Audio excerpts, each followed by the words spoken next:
আজকের গল্প রম্মানী গোস্বামীর লেখা গগনবাবু ও প্যাংলা তাপস।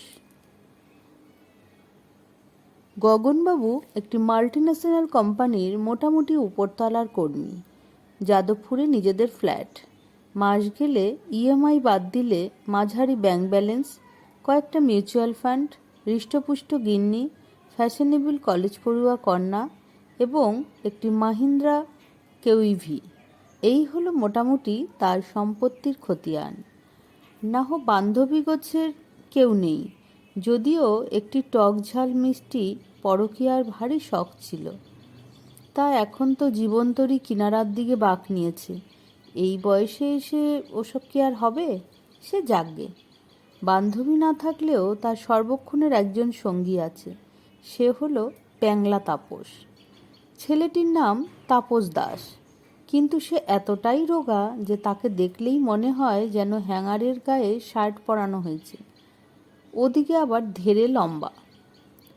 প্রথম দিন থেকেই গগনবাবু ছেলেটিকে তাই ওই নামে ডেকে এসছেন। ছোকরা গগনবাবুর গাড়ি চালায়। সকালে 9:30 হাজিরা, তারপর সন্ধ্যা অবধি ডিউটি।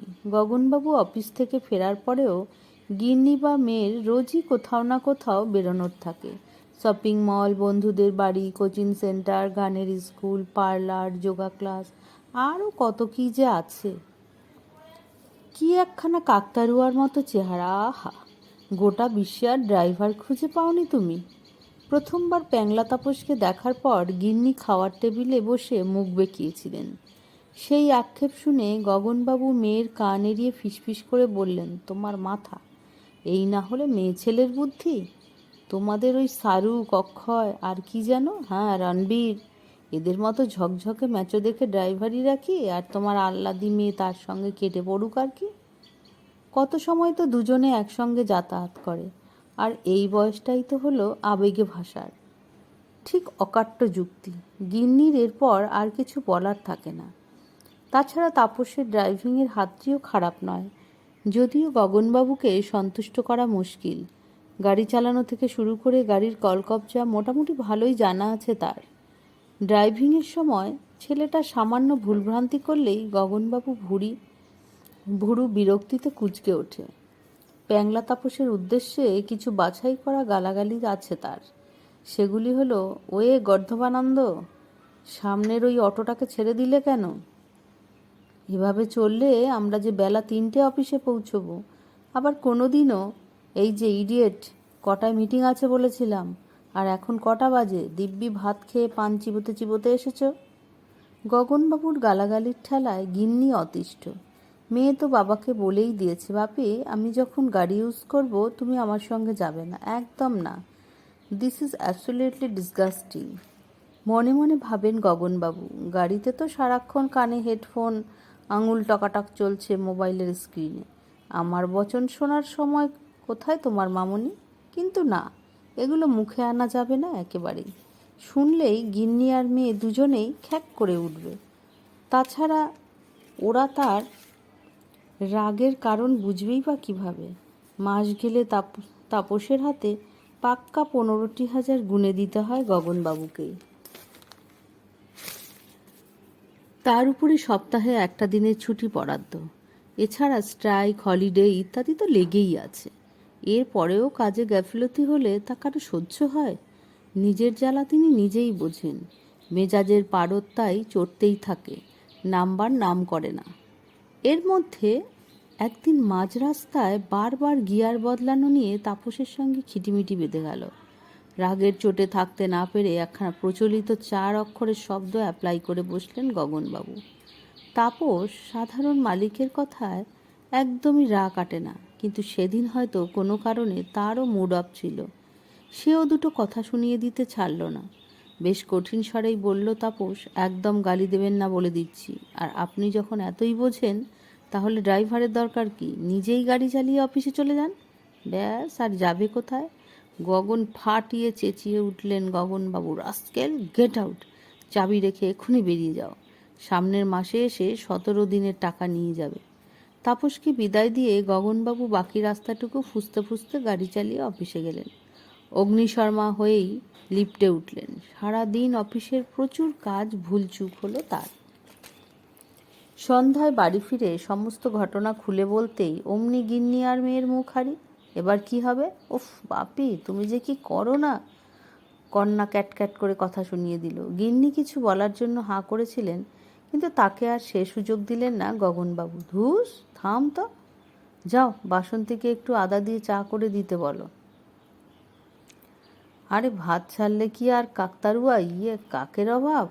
অফিসে মুখার্জিদাকে বলে রেখেছি একটা ভালো ড্রাইভারের খোঁজ দেবে সামনের মাসের মধ্যে।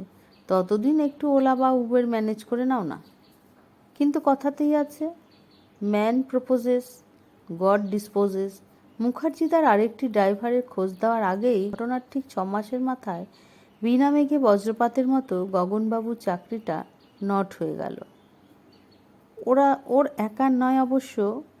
রিসেশনের বাজার স্বনামধন্য কোম্পানিটি গোটা পৃথিবীতে তাদের 20% কর্মী ছাঁটাই করেছে। ভারতে ছাঁটাই হয়েছে মাত্র 333 জন। গগনবাবু ওই দুর্ভাগ্যদের মধ্যে একজন।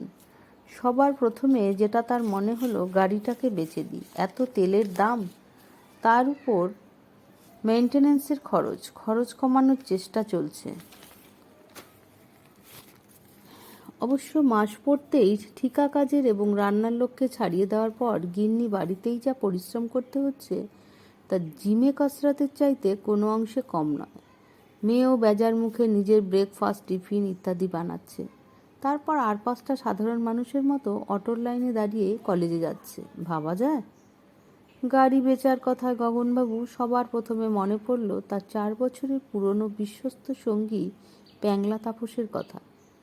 গাড়ি সংক্রান্ত ব্যাপারে প্রচুর খোঁজ খবর রাখে ছেলেটা। না বেচে যদি ভাড়া খাটানো যায় তবে কি প্রফিট বেশি হবে? মাস গেলে কিছু থোক টাকার বড় দরকার। ব্যাংকের পুঁজি আর কদিন, ও তো আর কুবেরের সম্পত্তি নয়। তাপসের বাড়িটা যেন কোথায়? বেহালা ট্রাম ডিপোর দিকটায় না? 5টা বাজতে না বাজতেই 2বার অটো বদলিয়ে গগনবাবু এসে পৌঁছলেন একটা সরু গলির সামনে। কিছুটা আন্দাজেই একটা বাড়ির সামনে এসে থমকে দাঁড়ালেন। হ্যাঁ, এই ঠিকানা। বেল বাজিয়ে 4 মিনিট অপেক্ষা করার পর দরজা খুলে বেরিয়ে এলেন এক গুফো ভদ্রলোক। খালি গা, পরনে লুঙ্গি, বোঝাই যাচ্ছে যে সদ্য অফিস সেরে ফিরেছেন। মুখে লেপ্টে আছে ভিজভিজে ঘামের সঙ্গে চরম বিরক্তি। কাকে চাই? অবাক হয়ে তিনি জিজ্ঞাসা করলেন। গলা খাঁকড়ি দিয়ে বললেন, গগনবাবু নমস্কার।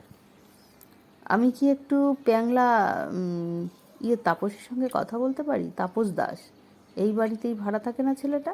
তাপস দাস? ওরে বাবা, সে তো এখন লটারি জিতে রাতারাতি কোটিপতি মশাই। এই ভাঙা বাড়িতে সে আর কেন থাকতে যাবে? বাপ মা নিয়ে মাসখানেক আগেই সল্টলেকের ওদিকে উঠে গেছে। গগনবাবুর মাথাটা কেমন ঘুরে উঠল। দরজার পাল্লা ধরে কোনো মতে নিজেকে সামলে নিয়ে বললেন, আপনি কোন তাপসের কথা বলছেন? আরে ড্রাইভার তাপস দাস, খুব রোগা কালো মতো, আমার গাড়ি চালাতো। জানি রে বাবা, আর কটা তাপস আমার কাছে ভাড়া থাকতো শুনি?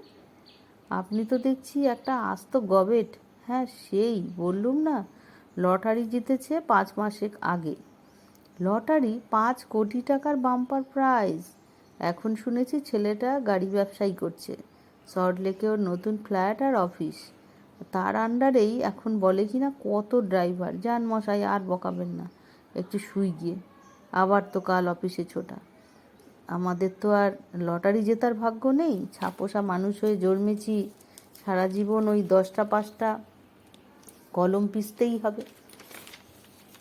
আসুন এবার নমস্কার। কি বললেন? বাড়িওয়ালা ভদ্রলোকের চূড়ান্ত বিরক্তি অগ্রাহ্য করে 1 গ্লাস জল চাইলেন গগনবাবু। তার বুকের ভিতরটা সাহারা মরুভূমির মতো খা খা করছে। ঢকঢক করে পরপর 2 গ্লাস জল গিলেও সে তৃষ্ণা মিটল না।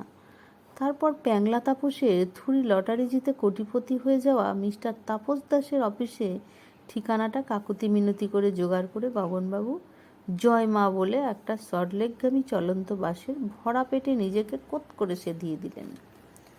তাপসের কাল রেন্টাল এজেন্সিতে ম্যানেজারের পোস্টে কাজ মিলেছে গগনবাবু। তাপসের এখন চূড়ান্ত ব্যস্ততা যাকে বলে। ওদিকে গড়িয়াহাটে একটা অফিস, কোনটা ছেড়ে কোনটা সামলায়। একজন সুদক্ষ কর্মীর বড় প্রয়োজন। গগনবাবুরও চাকরির খুবই দরকার। এই বয়সে কে দেবে তাকে জব? সেদিন তাপসের অফিসে দরজা ঠেলে ঢুকে সুটেড বুটের তাপসকে নতুন রঙের গন্ধওয়ালা ফার্নিশড এয়ার কন্ডিশন রুমে বসে থাকতে দেখে বিষম খেয়েছিলেন গগনবাবু। দীর্ঘদিন অভ্যেস নেই। বাসে গাদাগাদির ভিড় ঠেলে গলদঘর্ম হয়ে অতটা পথ ছুটে আসার মাথাটা কেমন চক্কর দিয়ে উঠেছিল। ছোকরার কি একটু করুণা হয়েছিল সেদিন তাকে দেখে? কিন্তু তা বলে হারামজাদা পয়সা তো বেশি দিচ্ছে না, মাত্র 15,000 মান্থ। একদিকে গালভরা নাম অ্যাসিস্ট্যান্ট ম্যানেজার, ফুহ, অন্যদিকে কত রকমের ম্যানেজমেন্টই যে করতে হচ্ছে। এই তো সেদিন একটা পার্টিকে সময় দিয়েও গাড়ি পাঠাতে পারছেন না। কেন না? সাহেবপুত্তুর ড্রাইভার টাইমলি আসেনি। অথচ আগের দিনই ব্যাটাকে পই পই করে বলে দিয়েছিলেন গগনবাবু। এইসব লাট সাহেবগুলোকে তাপস যে কোথা থেকে জুটিয়েছে সেটাও এক বিস্ময়। ওদিকে ফোনে পার্টি গালাগালি করছে, তাদের বন্দে ভারত এক্সপ্রেস মিস হয়ে যাবে। শেষমেশ আর কী করবেন, নিজেই গাড়ি চালিয়ে গেলেন। এমনিতে গাড়ি চালাতে তার ভালোই লাগে, কিন্তু সে তো নিজের গাড়ি। এভাবে সামান্য কটা পয়সার বিনিময়ে অন্যের গাড়িটা না। ভাগ্যিস বাড়িতে ভাওতাবাজি মেরে বলেছেন যে একটা ইন্স্যুরেন্স অফিসে ম্যানেজারি কাজ পেয়েছেন। ওরা আসল কথাটা জানতে পারলে কেলেঙ্কারি হয়ে যাবে। উফ, আজও আবার সেই একই গণ্ডগোল। কথা দিয়েও সময় মতো আসলো না ড্রাইভার ছোড়াটা। যত সব ওয়ার্থলেস এখানে এসে জুটেছে। অগত্যা কী করবেন? সারা দিনের শিডিউলের দিকে এক ঝলক তাকিয়ে অফিসে তালা মেরে গগনবাবু নিজেই গাড়ি নিয়ে বেরোলেন। প্রথমে ধর্মতলা থেকে এক পার্টিকে তুলে নিয়ে এয়ারপোর্টে পৌঁছে দিতে হবে।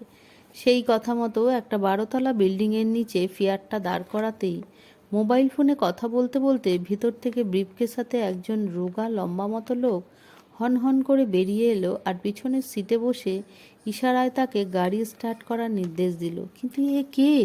এ যে গাড়ি চালাতে গিয়ে এতটা নার্ভাস জীবনে হননি গগনবাবু। বুকটা যেন ঢিপ ঢিপ করে উঠল তার। হাত দুটো শক্ত করে চেপটে আছে স্টিয়ারিংয়ের হুইলের উপর। সেন্য দৃষ্টি রাস্তায়, সামনে ভয়ানক ট্রাফিক। দুপাশ দিয়ে হুশ হাস করে বেরিয়ে যাচ্ছে বাইক, অটো, প্রাইভেট কার। একটা অটোকে সাইড দেবেন না ভেবেও কিভাবে যেন বেটা পাশ দিয়ে কলা দেখিয়ে চলে গেল। মুখ খারাপ করতে গিয়েও সামলে নিলেন উনি। ফোনে কথা শেষ করে গম্ভীর মুখে লোকটা সামনের দিকে তাকিয়েছে। এবার এবার ওফ, আতঙ্কে প্রায় স্তব্ধ হয়ে গেলেন গগনবাবুর হৃৎপিণ্ড। কপালের রগের পাশ দিয়ে টপ টপ করে গড়িয়ে পড়ছে ঘাম। গাড়ি চালানোর সামান্য ভুল হলেই রেগেমেগে ছেলেটাকে কি যেন বলতেন উনি। বরাহনন্দন? না, অন্য কিছু, ননসেন্স, নাকি আরও খারাপ কোনো গালাগালি? আজ সব গুলিয়ে যাচ্ছে কেন? দাঁতে দাঁত চেপে স্টিয়ারিং আঁকড়ে গগনবাবু অপেক্ষা করছেন কখন বোমা ফাটবে সেই জন্য। আর পিছনের সিটের গদিতে আয়েশ করে ডুবে থাকা গগনবাবুরই ভূতপূর্ব ড্রাইভার তাপস, থুড়ি ব্যাংলা তাপস, আবার নিজের স্মার্টফোনের স্ক্রিনে মুখখানা গুজে দিতে দিতে শুধু একবার মুচকি হাসল। এখানেই গল্পটা শেষ করলাম। বন্ধুরা, গল্পটা যদি তোমাদের ভালো লেগে থাকে আমার চ্যানেলটিকে সাবস্ক্রাইব করো আর লাইক ও শেয়ার করতে ভুলো না।